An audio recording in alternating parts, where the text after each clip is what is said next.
Hello, everyone. I'm Becca, dietitian by trade, mom 24/7, wife from the start, and when there's a few extra hours in the day, you might find me hitting the trails or on horseback. And I'm Kara, a therapist to women, a mom to a boy, an entrepreneur, mountain junkie, and a postpartum runner. And this is Fit for a Queen, a podcast that's devoted to the female athlete wanting to balance the teeter-totter of all the things we desire out of life as women. Performance, health, intellect, and taking time for self, even if we only get 1 minute out of the day. We're so excited to be bringing you the queens in the athletic world who have done just that. Okay, ladies, take a seat at your thrones, grab your crowns, and welcome to Fit for a Queen. Welcome back to Fit for a Queen. We are so excited to have Katherine Hughey in studio today. Woo! Let me tell you about Katherine. She is a former fitness competitor and recovered eating disorder athlete. As an ACE certified group fitness instructor and ACE certified personal trainer, Katherine works with patient care teams to integrate health-focused and body-positive solutions into lifestyle plans that stress the importance of intuitive exercise. She's committed to the increased recognition of exercise professionals for their distinct roles in medical, health, fitness, and sports performance fields. Most recently, Katherine served as the executive director of the Coalition for the Registration of Exercise Professionals. And Katherine is a certified BODYCOMBAT, BODYPUMP, CXWORX, Sprint, and Grit Les Mills instructor. Geez, you make me sound good. You are good. That's why we have you in here. Only the best. Welcome to the studio. Thank you. So, Katherine, tell us a little bit about your journey into the fitness industry and how you came to be co-owner of Tribe Fitness. Okay. Well, I've always been an active person from like just a little toddler to grade school. My dad would always take me on runs with him. So I've always been like outdoors doing stuff, except for those like couple years in college, kind of ran after guys instead of, actually working out. It's still a workout. It's a good hobby, right? I started running cross country and track in high school and kind of continued that once I got done with the whole boy crazy thing in college. I graduated college, came back to Kansas City, and I was like, okay, maybe I could find some friends, joined a local gym, and kind of became the ultimate cardio queen. Any activity like elliptical machine, treadmill, bike, you name it, I loved it, I did it. All the time. On it. Like, oh my God. I can't even tell you how many TV shows I'd watch like the entire series just on the elliptical machine. I could just go for hours. Wow. Why? Don't know. That was just not a good idea. So I started training for a half marathon because it wasn't really kind of keeping my interest much. And an instructor came out from one of the classes and said, hey, I see you here all the time. Why don't you come take a class? And I was like, well, that's not a good thing that you see me all the time. Like, well, maybe, I don't know about that. So little did I know that would actually totally change the course of the rest of my life. Wow. I totally loved the whole group exercise. It's all about camaraderie. It's a kind of competitive challenge, but it kind of keeps you in check. The music, I'm really not musically oriented. I like to move. It doesn't always look that good, but I like to do it anyways. The people, more than anything, it took from it being like an individual kind of sport, movement did, to actually like an enjoyment and more than just exercise. It became a fun hobby. And yeah, it became more than just me, myself, and I got to meet new people and challenge my body in ways I didn't know I could do. After my second half marathon, I underwent hip surgery, and that same instructor that invited me to my first class, that checked in with me all the time, the friendships that I made in classes, always checked in. That was something I never even had with sports teams before. They were more concerned about their progress in it than making it a group kind of thing, a team atmosphere. A tribe. Yeah, the tribe. So once I kind of got back on my feet, Dawn, the instructor, you'll hear lots about Dawn, she said, hey, why don't you sub for my class? Why don't you learn to be a teacher? I was like, what? You funny. No, I'm good. I'll just sit in the back. No, thank you. So long story short, never say never, ever. 4 certifications, 4 years of competitive fitness training. I kind of fell in love with the group exercise, and that kind of from there snowballed, and the industry in Kansas City changed a little bit over the past couple years from big box gyms to more of that boutique small fitness studio kind of atmosphere. And so we decided one day over lunch a year and a half ago to say, hey, why don't we just start our own place? So now it's like we started in February of 2017. So we've hit our first year. Yay! Congrats. 1 year anniversary. Thank you. So it feels good. So that kind of give you a little glimpse into kind of how we wanted to create what I kind of found in group exercise in our own little place, and not have it be part of a big box gym. Love it. Yeah. And boy, you're in such a tough area with the fitness industry, because it can kind of normalize disorder, right? Yeah. So tell us how you're kind of changing the messages that are out there. What do you want to be an advocate for, and how is your messaging in your gym different than others? Okay.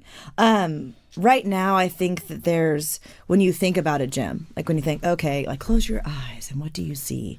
Usually imagery. Stinky sweat. Yeah, stinky sweat. Big like bro men lifting heavy weights and slamming them down. Well, that's not really what I foresee as fitness or exercise. Usually you think of like weight loss and like grueling boot camps and getting hurt, and for many people, something they don't talk about is kind of maybe the shame they feel. So either they don't fit in, or they feel like they're never going to look a certain way. And that's kind of disappointing to me as a fitness professional, because it's not just about looking a certain way. To me, exercise is about making something how you feel, and have it be a more internal process than an external process. It takes the average person 7 times, if they've never been an active person, to walk up to a gym door and they leave.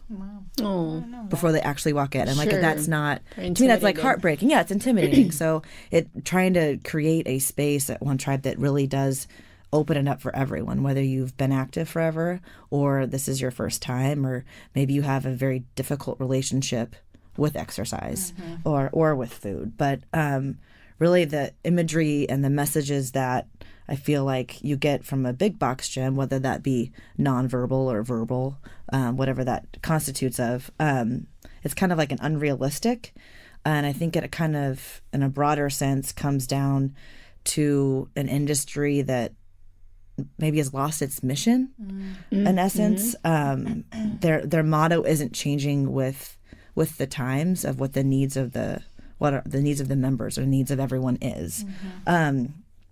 That be better, be thinner, do more, lose weight, lift heavier, run faster. Like no pain, no gain. Yes, exactly. Like those sort of mantras, those sort of mottos that are, anywhere, every Pinterest board, if you type fitness in, is like plethora of it. Like you can't escape it. And if you've never experienced a gym and you type in, Google gym, those sort of images, that's all you see. You don't see like the dark side about it. And so I feel like that mantra isn't working for most people, let alone females at all. Right. So I feel like the stereotypes that gyms and trainers kind of perpetuate, they're actually creating that barrier to a healthier lifestyle instead of making it easier. And so at One Tribe, we kind of take away that barrier.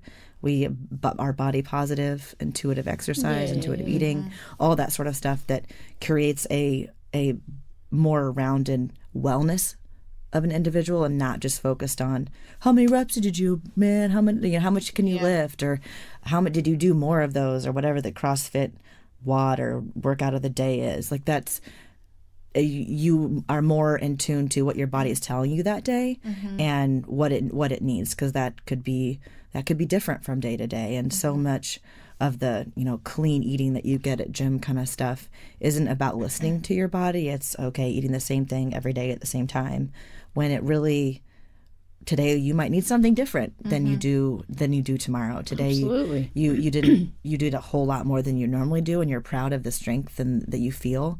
And then maybe tomorrow you need to refuel more because your body's growing that muscle. Your body's actually using the hard work that you're putting into it. So that kind of answers your question ish. Well, absolutely. A roundabout. And I know you and I have talked about this, of like, those things, which you guys are doing, like evidence-based and Yes. things that work.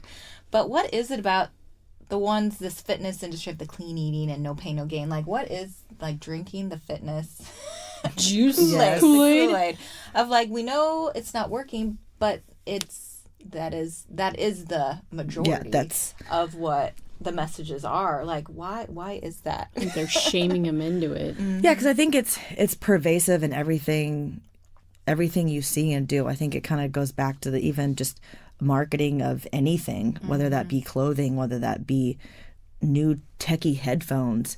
All of those images really focus on a specific body type and a specific level of athlete. And for a lot of people, that's just not attainable or realistic based on lives and genetics and really what their goals are in life. One of the things, like during my recovery, I always got asked, are you being present in what you're doing? And I think a lot of people just kind of push and go because that's what they see other people doing. They see athletes doing it. They see, oh man, I've got a concussion, but coach put me back out there, or that's not paying attention to what your body is telling you. So anything from being a young sports person and like sports performance to, going to the gym and you're seeing all these other people who are like on the treadmills dying. Like that's not, that you see that, so you feel like you should be doing it. Yeah. I feel like some of that stuff, sometimes it feels like really overwhelming. Well, how do you fix that from those people that, feel like this really is a big enough problem to address? I think that kind of comes internally from like the fitness profession, almost kind of saying, wait, like what exactly are we trying to perpetuate? If we want to be part of the healthcare teams, if we want those sort of things as a career, as a group, then we need to say, okay, if we want to be able to refer to a doctor, we need to perpetuate healthy lifestyles, not lifestyles that are unattainable or detrimental to you. There's been a lot of controversy right now if we should actually start having individuals at gym be held accountable if they know somebody's coming in. Almost to the equivalency. That's, I just made up a word there. Equivalency is a word. Okay, it sounded funny. That's just because you're saying it. When we know somebody's coming into a bar that's an alcoholic and you're serving them a drink, is that bartender held responsible? So you're right. There needs to be a major shift. I'll never forget, I grew up playing basketball, so I was always on the court. So the first time I transitioned to a regular gym, I show up in my baggy basketball shorts, no makeup, my cutoff shirt. And all these girls just look beautiful to go to the gym. I'm like, turning around. This one's not for me. Not my place. Right? It's so intimidating. I went to a gym postpartum, and I'm like wearing my cutoffs, like shirts, and they're all in like, and they didn't sweat either. I'm like, these aren't my people. Right. Because I am like drenched and disgusting. You're like, I don't glisten, I drip.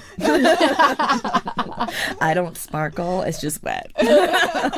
Buckets of blood. No, but I think to your point, Becca, there needs to be some sort of accountability to fitness professionals of saying, like, look, like that's what we do at One Tribe. Like that's because it's my background. We're very cognizant of kind of trigger things, and if we are working with a healthcare team with clients, making sure that it's an effective piece of recovery, and kind of learning how to pay attention to your body. And that's more than just, nutrition and stuff. It's how you move all the time. So it's, I wish there was a little bit more in the industry about, okay, what are we perpetuating? There was an article, ACE, in conjunction with IDEA, which is an international association for fitness studios and professionals. They do a monthly journal article, and 2 or 3 months ago, I think it was back in February, they did a article about body image reset. It was called A Call for Change Among Fitness Professionals, and I was like, oh my gosh, yes, whipped it out. Like I didn't even wait to get inside. I was like, oh my God, I gotta read this. Like finally someone else besides me feels like there needs to be some sort of change. And I was so excited. It was probably like the biggest letdown. Oh. Because the article, it was addressing good things. Yeah. Like some of these, like you have to hold yourself accountable, and as a fitness professional, you need to be healthy inside and outside. And so it did address some of those more nuanced sort of things. But it didn't, the messages were so conflicting. One article talked about youth and athletes, and there were 2 youth pictured, and it was a young male and a young female. And the young male was dressed baggy shorts, baggy t-shirt, like a kid who's going to go out and play some soccer. Great, awesome. Like that was a good depiction of what that looks like. And the girl standing in the picture was maybe 12 or 13. Low cut top, hair done, makeup done, high-heeled tennis shoes. And I just, yeah. Sorry. No, like that. It was laughable. What is she going to get done with those shoes? Thank you. Like what? But what is that? Stand on the side. What does that look like? Right. Like then, if as a fitness professional, I'm of course like, oh my God, seriously, like she's in high heels. That's not going to work. But to any sort of other person, that just, you wouldn't notice it. Or a little girl like my daughter, she's going to look at that. Is that what I'm supposed to look like when I go to practice? Yes. Yeah. Like that's not. So and you we have don't a great want article to perpetuate that. Yes, next to that marketing. So then how does shows, that pot meet kettle? Like you can't say we need change and we need a different perspective if we're going to still put those sort of images out there. So it's a very, I think it's a complex one, but I'm glad that like we start having these sort of discussions because then it can happen. And that's why we need more individuals like you to be out there. I forget the stats and you can help me. Like up to 60% of dietetic students either come in with a disordered background or develop it during their education and career. In the fitness industry, I believe it's even higher, upwards in the 70. And so they're going around treating people not healthy themselves. And are we breeding generations of that? Yeah. So they're actually calling for some screening if somebody's entering into a dietetic program. So, I mean, your voice is extremely powerful and needed. Yeah. No, because it just, there was a Kansas City Fitness Expo. So the first one of those happened a couple weeks ago. And once again, I was like super excited because in my opinion, fitness is for everyone. It's not about, fitness competitions. It's not always about sports performance. It's let's just move. Like we don't need to be a sedentary species. We are meant to move around. So let's get active. Let's figure it out. And it was, I think we need that sort of event because it draws awareness to what's out there in your community because, every January hits and every, John Doe and Betty Smith, go join a local gym and then 3 weeks later they're disgusted. They can't get on a treadmill. They don't know what they're doing. They get frustrated and they stop. Well, those are the prime people that need help like that of where can you go? What sort of options are out there? What's going to fit best in my schedule and be the healthiest option for me? Unfortunately, the event was very muscle focused. So a lot of the community-based programs like YMCA, local running clubs, those sort of things weren't a part of that. And so it kind of became a like a who's who in bodybuilding, which is great. Like if you're a bodybuilder and that's something and you can do that healthy for you, awesome. But as a demonstration of what options are out there for anyone, just maybe not the best option. Just because it doesn't teach you as someone who's not active that there are so many other options besides that out there.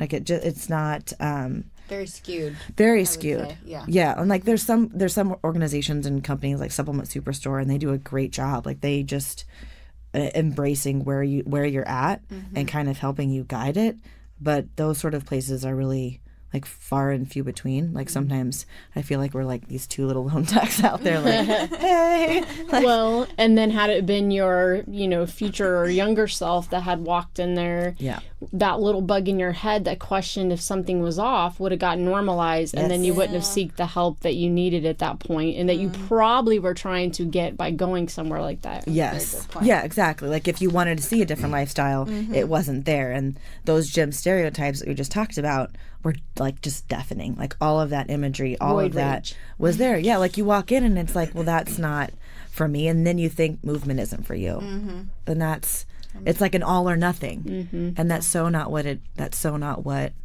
fitness should be about. That's not what movement should be about. Right. Absolutely. So Katherine, what steps did you take to develop kind of a healthier relationship with your body and movement and activity? Yeah, as Becca mentioned, I was a fitness competitor for 3 years, and I thought that was like, accepted the challenge, and I was going to become like the best version of me. Yeah, watch this. And I am not that kind of person. Like, Did you do that on stage? Like the thought find of those like videos. putting like a little thing on and strutting around on stage in these heels, like now just absolutely terrifies me. I don't know what possessed me. Like, that was a good idea, and this would be like a great display of my strength. But it was once again, yes, I drank the Kool-Aid. It was everything I was around. The behavior was normalized. Yeah. So why would I not? Like, I'm at the gym, why would I not do that? So I did that. Winning was addictive. And I have like that very addictive personality. I'm very type A. Yeah. And it's like totally tweaks the, yes, I worked hard. I should achieve this. So I work hard. I should get that, right? You should win. I should win, yeah. So, you win a couple and you're like, yeah, I'm awesome. And then you realize, yeah, maybe this is strange. Maybe my family, stop inviting me to dinner because they got offended I would bring my own food. Maybe I haven't gone out to a restaurant in like a year because it's too hard.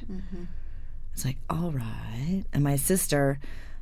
one of my last competition, I had eaten the same thing every meal over and over again, and I'm sorry for all of the eggs I've eaten and how many chickens I've killed because of how many eggs and chicken that I've had.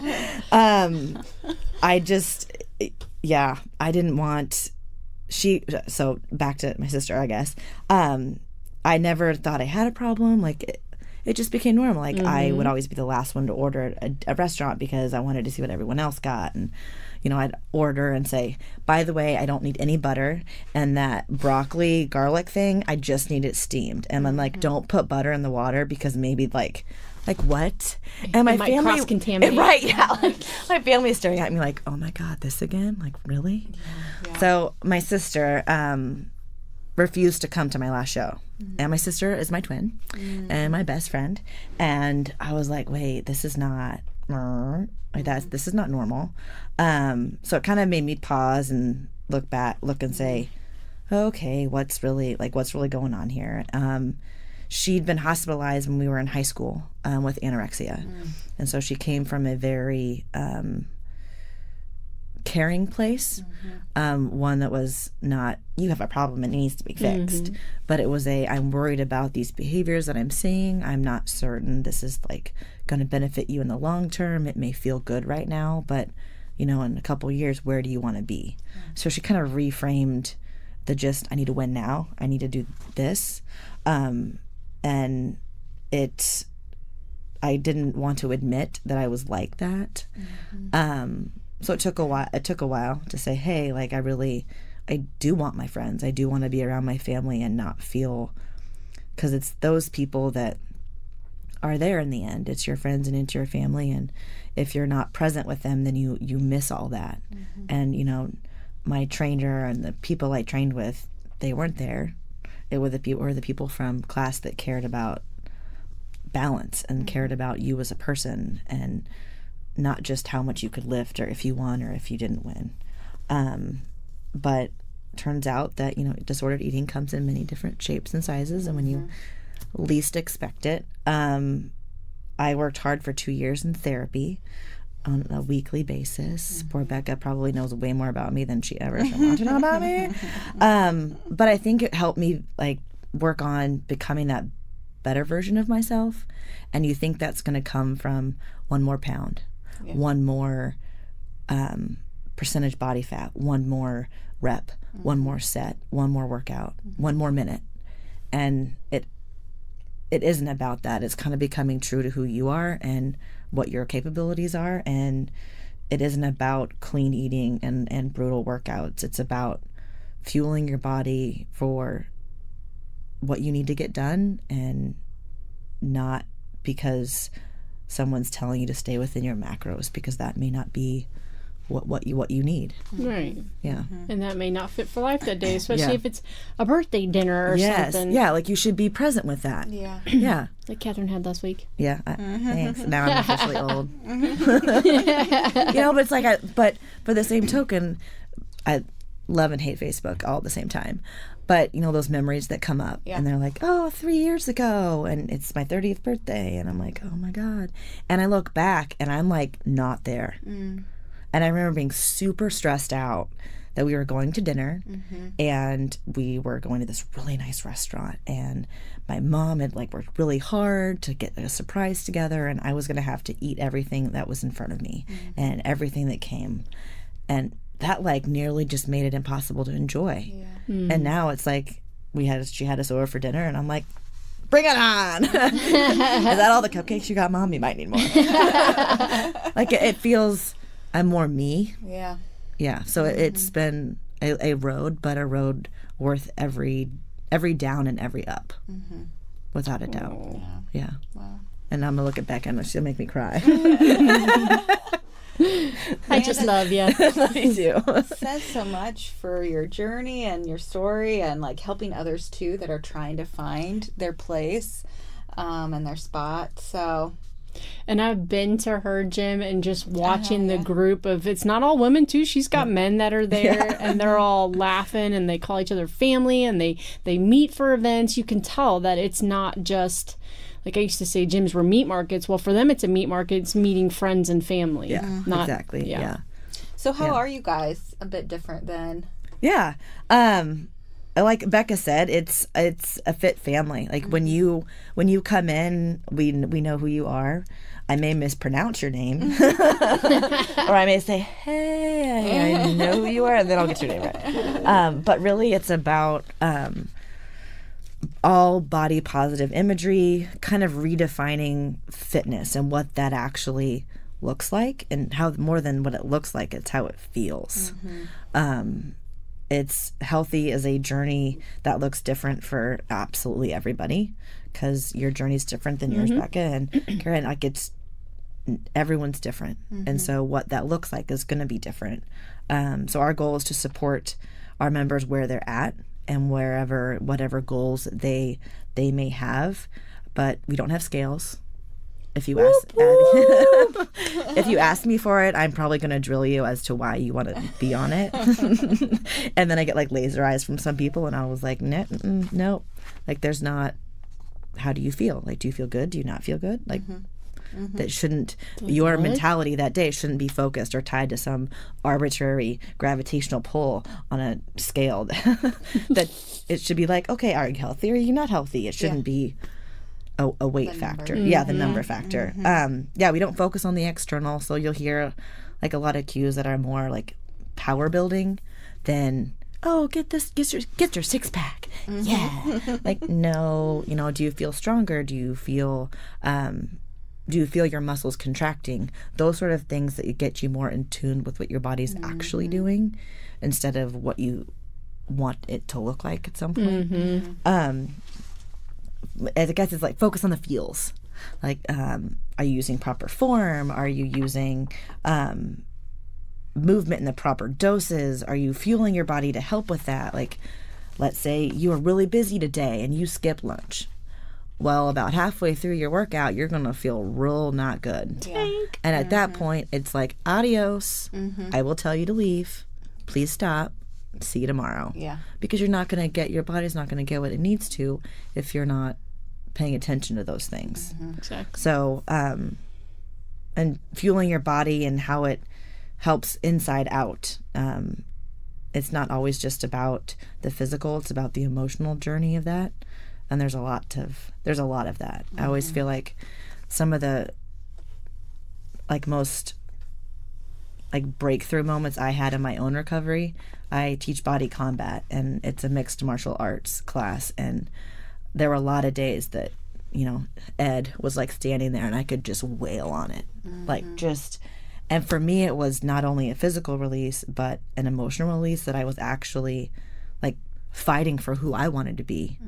It wasn't just a class, it was an experience. It was a it was a personal experience. And I think we try to build that into all of our classes so that exercise should be fun. Movement should be enjoyable. Yeah. Like, who wants to go on a treadmill for an hour? Treadmill. Oh, yes. That's what I call it. Oh, my gosh, it's horrible. Like, no one wants that. And you offer some free classes. They can try them out, right? Yeah, we do. So we have 9 different formats of classes, anything from your strength training classes to your high-intensity interval training classes. But you can try any amount of classes you want for 7 days for free, just because we want you to fit just as much as we fit with you.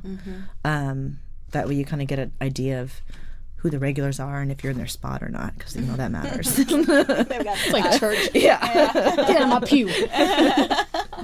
But it's, I think some of the atmosphere care that you're asking about, everyone kind of becomes friends. Like, we all go out and hang out together, and families hang out together, and we like watch KU games together. Like, it's just that sort of community. Yeah.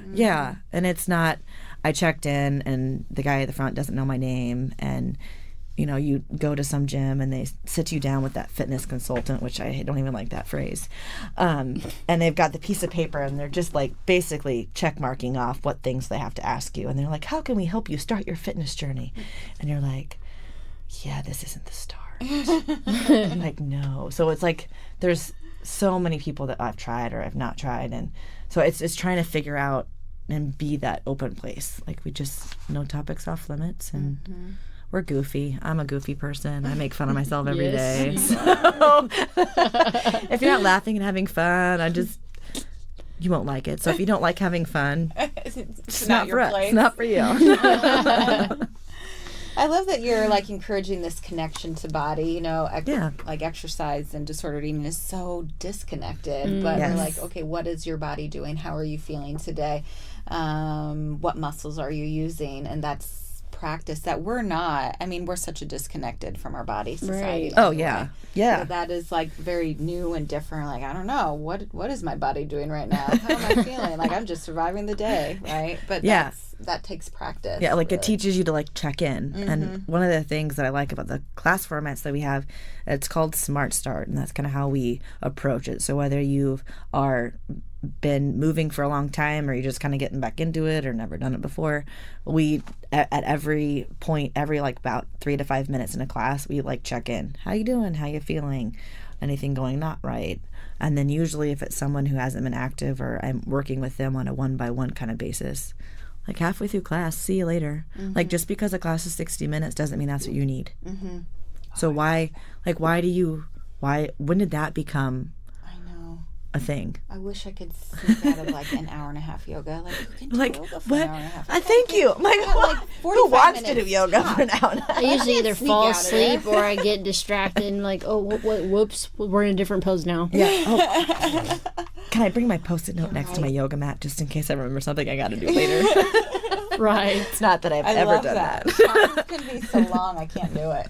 Yeah, but it's very much there's no phones on the floor. Like, when you're in a class, this is you. This is your time to be you. We have a lot of moms that come in, and that's like their me time. Like, I get to like actually enjoy and hang out with my friends while doing something that benefits without a kid on me. your back. Yes, exactly. Yeah. Yeah. All right, Katherine, so here's the toughest question of all. Oh, God. We always ask every interviewee, how do you live out the FIT philosophy? Okay. Balancing that performance, health, intellect, and time for self. Well, I try every day. Does that count? Absolutely. Sometimes it's not successful. I guess for me, it's like, as an instructor, it's my job to perform for every class, whether that's my energy, whether that's my technique. I am there to help you get through your stuff. So to do that, I have to practice everything I preach, which some days is really easy and some days is really hard. So I have to fuel my body appropriately, just like I'm trying to tell other people to do. And I have to monitor my movement and how many classes I'm doing so that I don't burn out, so that I can actually give you what you need. That's why you're coming. And I guess for me, it's all about health, whether that's inside or outside of my body. I can't bring my best to class and motivate my fit family if I don't take care of myself emotionally and physically, I'm accountable not only to me, but to the family that we created. So I guess in that sort of philosophy, I kind of have to touch base with myself on a daily basis of what's going on, and am I doing okay? Because whatever we create, especially at the studio or even for myself, they return. So when you put that energy out, most likely you get that sort of energy back, and that refuels me. When I teach a good class, or when I like put it all out there and someone says thank you, that is all 2 words. That is it. That's worth everything to me. Like when, it just, that sort of emotional, intellectual knowledge of how my movement and fueling helps other people, if that makes sense. Modeling it. Yeah. Like it's that constant reminder and that honesty to tell them when I'm not, when saying I'm not at my best today. And I think we're so caught up sometimes in the, I'm perfect, I can be perfect, I can be everything to all people. Well, it's just realistically not true. Like there's no way. You're setting yourself up, right? Yeah, totally. So I guess that's kind of how I live the fit. I like the fit. So she's got her fit family, and then the people we interview are now part of our fit family. Welcome to the fit. Your fit family is part of our fit family. Well, Katherine, thanks so much Thank you guys for coming in today. Where can we find you at? Where's Tribe at? Tribe is at One Tribe Fitness. We're on Facebook. Tribe Fitness Kansas City with the 1 as the I. That's the indicator, because we're all one tribe together. So check us out, and both like fun videos on Facebook, and just pardon us, we don't have to wear all the stuff that matches in class, so you'll see a bunch of normal people working out. Alert. I feel like there should be an attention, normal people working out. Well, we'll put it in the show notes so they can find you. Awesome. Oh, Thank you for having me. You're doing and going against the grain a bit. We appreciate it. Coming in studio today. Welcome. Have a good one. Bye, Queens. Bye. Thank you to our sponsor today, Sentimano Counseling. Sentimano Counseling is the premier perinatal mental health practice in Kansas City, treating mood disorders during pregnancy and postpartum, perinatal loss, infertility, eating, and exercise disorders. Go to sentimano.com for further information about the practice and services. For additional information on today's topic and guests, follow us on Facebook, Twitter, and Instagram at Fit for a Queen. And Hashtag Fit for a Queen. Don't forget to rate us on iTunes. We can't wait for you to join us next time on Fit for a Queen. Bye, Queens.